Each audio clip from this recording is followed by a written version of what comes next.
সন্ধ্যেবেলা দুর্গাপুজো পালন করে থাকি সেটা কিন্তু শারদীয়া দুর্গাপুজো, এবং সেটি আমাদের ভগবান শ্রী রামচন্দ্র দেব শুরু করেছিলেন। সেই পুজোটাকেই আমরা কিন্তু পালন করে থাকি বেশিরভাগ বাংলা জুড়েই। তবে বাংলার বেশ কিছু জায়গা আছে যেখানে এই বাসন্তী দুর্গাপুজো খুব বড় করে থিম আকারে কিন্তু করা হয়। চালচিত্রগুলোর সাথে ঠাকুরের যে কম্বিনেশন, মানে সাজের যে কম্বিনেশন, গয়নাগাটি বা মুকুট থেকে শুরু করে সমস্ত কিছু সব কিছু কিন্তু এত সুন্দর মানে ম্যাচিং হয়েছে, খুব সুন্দর লাগছে। এবং মায়ের মুখটা তোমরা যদি দেখো, খুব সুন্দর, একদম মিষ্টি একটা মায়ের মুখ আমরা এখানে দেখতে পাচ্ছি। প্রথমেই সকলকে জানাই আমার নতুন ভিডিওতে স্বাগত। যদিও অনেকদিন পরে ভিডিও আসছে, প্রায় বোধহয় এক সপ্তাহেরও বেশি হয়ে গেছে আমার চ্যানেলে কোনো ভিডিও আমি আপলোড করিনি। অ্যাকচুয়ালি বাড়ি থেকে বেরোনো হয়নি, তাই জন্য কোনো রকম ভিডিও আপলোড করা হয়ে ওঠেনি। তো যাই হোক, বাসন্তী পুজো কিন্তু চলে এসছে। 3রা এপ্রিল বাসন্তী দুর্গা পুজোর ষষ্ঠী, মানে মায়ের বোধন। ঠিক তার আগেই আমি এই মুহূর্তে কিন্তু চলে এসেছি অলরেডি চুচুড়াতে। আর চুচুড়ায় প্রত্যেক বছর আমি আসি বাসন্তী দুর্গা পুজো তোমাদেরকে দেখানোর জন্য। তোলা ফটকে খুব সুন্দর পুজো হয়, আজকেও সেইটাই দেখাতে এসেছি। তাই অবশ্যই ভিডিওটা কিন্তু স্কিপ না করে এনজয় করতে থাকো। আর যারা চ্যানেলে নতুন এসছো অবশ্যই চ্যানেলটা কিন্তু সাবস্ক্রাইব করে দিও। চলো ভিডিওটা শুরু করা যাক।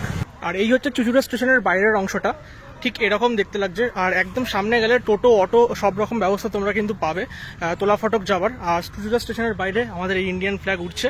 তো যাই হোক, চলো সামনে থেকে টোটো বা অটো ধরে নিই, কেননা বিশাল এই মুহূর্তে গরম আর রোদ প্রচন্ড। একদম সামনেই কিন্তু টোটো দেখা যাচ্ছে। চুচুড়া স্টেশনের বাইরে থেকে এই মুহূর্তে উঠে পড়েছি টোটোয়। আর এখন তোলা ফটক যাওয়ার জন্য এখান থেকে ভাড়া লাগছে 15 টাকা মতো। টাকা ভাড়া কি বেড়েছে নাকি? একটু বেড়েছে না? আচ্ছা, আগে 10 টাকা ছিল বলে? হ্যাঁ, আগে 10 টাকা ছিল আমি যখন গত বছর এসেছিলাম তখনও। এবছর কিন্তু 15 টাকা নিচ্ছে, মানে 5 টাকা কিন্তু বেড়েছে ভাড়া।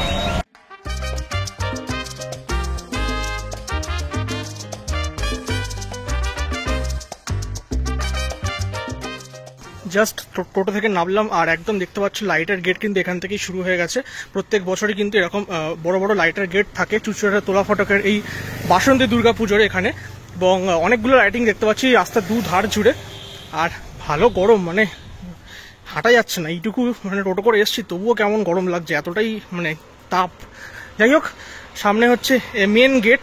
এই মেন গেটের লাইটিংটা প্রত্যেক বছর কিন্তু চেঞ্জ করে। এবারও কিন্তু অন্যরকম একটা লাইটিংয়ের গেট আমরা দেখতে পাচ্ছি। বিশেষ করে সন্ধ্যেবেলায় আসলে এই জায়গাটা কিন্তু বেশ ভালো লাগবে। এবং এদিকে চলে গেল মেন রোড পড়ছে, মেন রোডের দিকেও কিন্তু অনেকগুলো লাইট আমরা দেখতে পাচ্ছি, যেগুলো ওই সাইড থেকে আসলে সামনে পড়বে। যাই হোক, এখন আমরা এখান থেকে ঢুকবো। চলো ভেতরে প্রবেশ করার পর গলিতে দেখতে পাচ্ছি এরকম বেশ কিছু আঁকা প্রতিযোগিতা আই থিঙ্ক হয়েছে। এই জন্য কিন্তু এখানে আমি দেখতে পাচ্ছি সব আঁকার যে বিভিন্ন রকম ছবি সেগুলো এখানে লাগানো আছে। আর এই হচ্ছে কিন্তু মণ্ডপ। প্রত্যেক বছর কিন্তু এই জায়গাটাতেই তাদের যে বাসন্তী দুর্গা পুজো সেটা কিন্তু এখানেই হয়ে থাকে। এবং এরকমভাবে মণ্ডপটা দেখতে পাচ্ছ সেজে উঠেছে। আজকে সন্ধ্যাবেলায় কিন্তু উদ্বোধন, আজকে 1 তারিখ 1 এপ্রিল সন্ধ্যাবেলায় উদ্বোধন। সেই উদ্বোধনের জন্য কিন্তু এখানে সমস্ত তোড়জোড় চলছে। এখানে কিন্তু স্টেজ আমরা দেখতে পাচ্ছি, আর সেই স্টেজের বিভিন্ন রকম এখন তোড়জোড় চলছে, লাইটিংয়ের বিভিন্ন রকম কাজকর্ম চলছে।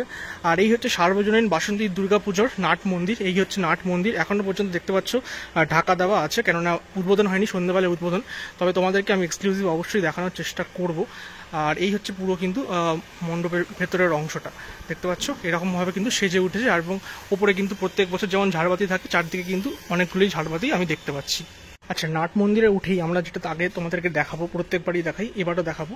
এই পাশে কিন্তু মন্দিরের রামকৃষ্ণ এবং সারদা মায়ের একটি মূর্তি এখানে রাখা আছে, এবং যথেষ্ট পরিষ্কার পরিচ্ছন্ন, এবং সম্ভবত এটা দেখে মনে হচ্ছে রং করা হয়েছে, খুব নতুন, একদম রিসেন্টলি। এখানে একটা তুলসী মঞ্চ আছে। এবং এই জায়গাটা পুজোর দিনকে বিশেষ করে এই তোমার অষ্টমী দিন পুরো একদম ডালা ভর্তি থাকে, একদম পুরো ফুল ফল পুরো ভর্তি থাকে এই পুরো জায়গাটা। আর এই সাইডে কিন্তু স্বামী বিবেকানন্দ আছে, এবং এখানে একটি মা মনসার গাছ আছে। আর এটা হচ্ছে যুব সংঘ ক্লাব। আর ঠিক ওইখানে একটা স্টেজে কিন্তু আজকে সন্ধ্যাবেলা একবারও বলছি উদ্বোধন অনুষ্ঠান আছে, সেগুলোর তোড়জোড় চলছে এই মুহূর্তে। এই হচ্ছে তোলা ফটক যুব সংঘ ক্লাবের বাসন্তী দুর্গা প্রতিমা। অসাধারণ কিন্তু একটি প্রতিমা হয়েছে। আমি স্পেশালি সম্ভবত, আমি যদি খুব ভুল না করি, এই বছর নিয়ে আমি 4 বছর এই পুজোটা দেখতে আসছি এবং তোমাদেরকে দেখাচ্ছি ইউটিউবে। 4 বছরের মধ্যে সব থেকে সেরা প্রতিমা বোধহয় এই প্রতিমাটাই আমার লাগছে। তার কারণটাই আমি বলছি।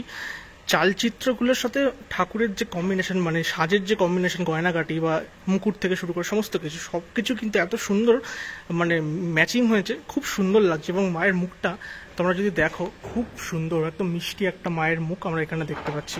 এখনো পর্যন্ত শারদীয়া দুর্গাপুজোর বাকি আছে বেশ অনেকগুলো মাস, কিন্তু ঠিক তার আগেই এই মাকে দেখলে যেন দুর্গাপুজো একটা যে ফিল সেটা কিন্তু আমরা এই চুচুড়া থেকেই পেয়ে যাই এবং খুব ভালো লাগছে ঠাকুরটি দেখতে।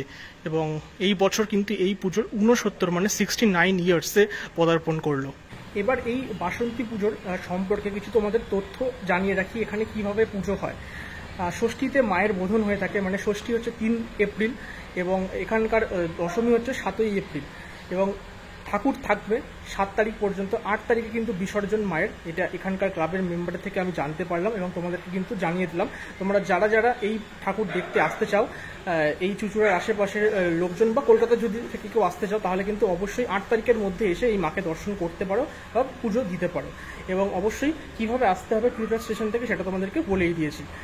আর এই পুজোটি সপ্তমীর দিন কিন্তু এখানে ভোগ আয়োজন করা হয় সবার জন্য, সেটা কিন্তু চলে মোটামুটি এই দশমী পর্যন্তই। আর অষ্টমীর দিন সন্ধি পুজো এখানে হয়ে থাকে 108টা পদ্ম দিয়ে। আর নবমীর দিন এখানে কিন্তু কুমারী পুজো হয়। আমি প্রথম বছর যখন এখানে এসেছিলাম তখন কুমারী পুজো আমি দেখিয়েছিলাম, বাট তারপর থেকে আর আসা হয়ে ওঠেনি, কেননা সময় পাইনি, তাই আসা হয়ে ওঠেনি। তো কুমারী পুজো কিন্তু নবমীর দিন হয়। আর দশমীর দিন মহাভোগের আয়োজন করা হয়, মানে অনেক কিছু। নবমীর দিন মহাভোগের আয়োজন করা হয় সেদিনকে এবং প্রচুর মানুষ কিন্তু সেই ভোগ পায়। তো বুঝতেই পারছো একদম রীতিনীতি মেনে, ট্র্যাডিশন মেনে কিন্তু এই বাসন্তী পুজো যুব সংঘ ক্লাবে করা হয়ে থাকে।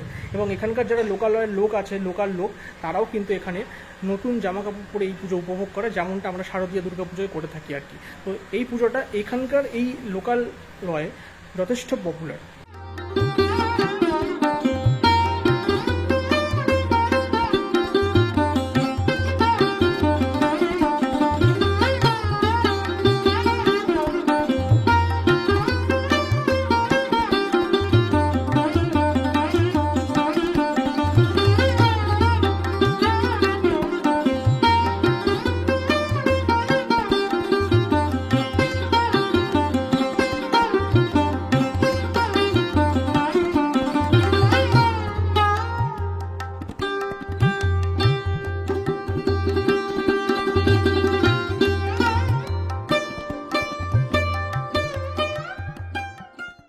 বাঙালিরা মানে স্পেশালি আমরা যে শরৎকালে দুর্গাপুজো পালন করে থাকি সেটা কিন্তু শারদীয়া দুর্গাপুজো, এবং সেটি আমাদের ভগবান শ্রী রামচন্দ্র দেব শুরু করেছিলেন। সেই পুজোটাকেই আমরা কিন্তু পালন করে থাকি বেশিরভাগ বাংলা জুড়েই। তবে বাংলার বেশ কিছু জায়গা আছে যেখানে এই বাসন্তী দুর্গাপুজো খুব বড় করে থিম আকারে কিন্তু করা হয়। যদিও বাসন্তী দুর্গাপুজোর এই চুচুড়ার পুজোটি এটা কিন্তু একদম সাবেকি ট্র্যাডিশনাল পুজো রীতিনীতি মেনেই করা হয়ে থাকে, কিন্তু আরও দু একটা জায়গা আছে আমাদের বাংলায় সেখানে কিন্তু থিমের পুজো করা হয়। যেমন হচ্ছে বেড়াচাপা বলে একটি জায়গা আছে, আমি কখনো সেখানে যাইনি, বাট সেখানে কিন্তু বড় করেই পুজো হয়। এবং আমি রিসেন্টলি 2 দিন আগে আমি জানতে পারলাম হাওড়ার নলপুর বলে একটি জায়গা আছে, সেখানে কিন্তু খুব বড় করে বাসন্তী পুজো করা হয়ে থাকে। তো দেখা যাক এই বছর বেড়াচাপা বা নলপুর কোনোটাতে যাই কি না। তবে আপাতত এখন তো আমি আছি চুচুড়ার এই যুব সংঘ ক্লাবে। চলো তোমাদেরকে আরও একবার শেষবারের মতো ঠাকুরটা দর্শন করিয়ে দিই। এই হচ্ছে তোলাভাটা যুব সংঘ ক্লাবের বাসন্তী দুর্গা প্রতিমা। ঠাকুরটা যদি একটু ডিটেলিং আমি করি তাহলে যদি দেখো মায়ের যে বেনারসিটা কিন্তু অত্যন্ত একদম গর্জিয়াস, একদম যেমন হয়ে থাকে বেনারসি সেরকম কিন্তু খুব ভালো লাগছে। তার সাথে এই যে অর্নামেন্টসগুলো করেছে এই জিনিসটা, এটা কিন্তু পুরো গোল্ডেন একদম কাজ, এবং তার জন্য এই যে কম্বিনেশনটা দেখতেও কিন্তু খুব সুন্দর লাগছে। স্পেশালি রাত্রিবেলা যখন মায়ের গায়ে পুরো লাইটিংয়ের একটা যে আলো পড়বে, লাইটিংটা পড়বে, তখন কিন্তু এই সাজসজ্জাটা আরও চকচক করবে, মানে জমকালো লাগবে ব্যাপারটা দেখতে।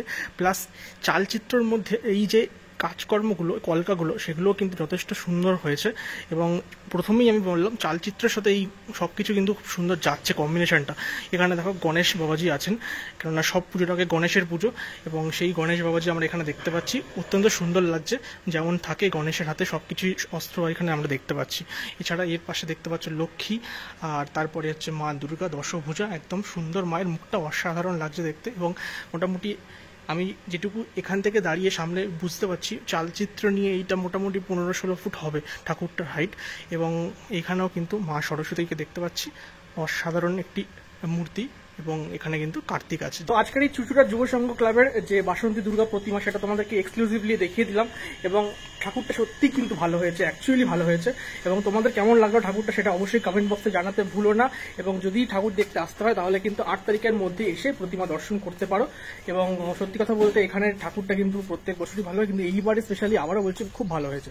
তো যাই হোক, আজকের ভিডিওটা যদি ভালো লেগে থাকে প্রচুর মানুষের সাথে শেয়ার করো, বন্ধু বান্ধবদের সাথে শেয়ার করো, এবং যারা চ্যানেলে নতুন এসছো প্লিজ সাবস্ক্রাইব করে যেও, কেননা সাবস্ক্রাইব না করলে ফ্যামিলিটা বড় হচ্ছে না, আর ফ্যামিলি বড় না হলে কিন্তু কোথাও না কোথাও গিয়ে মোটিভেশনের অভাব হয় স্পেশালি। তো আজকের ভিডিওটা এখানেই শেষ করছি, দেখা হবে খুব তাড়াতাড়ি পরবর্তী ভিডিওতে।